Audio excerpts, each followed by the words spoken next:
日を無事に終われたらっていうだけです。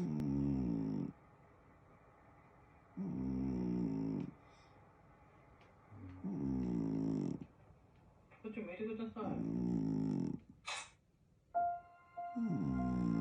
日常が壊され、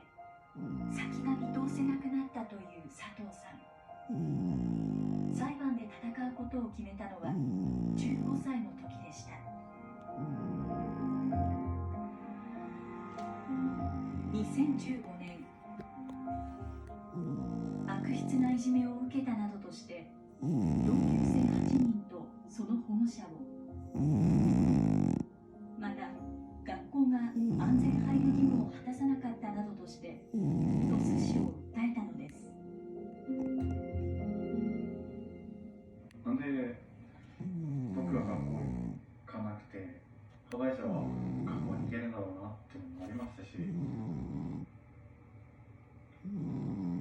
何回もこれもそうですけど、自殺っていう思考に自分も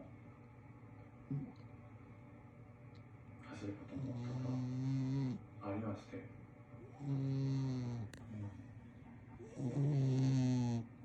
自分に少しでも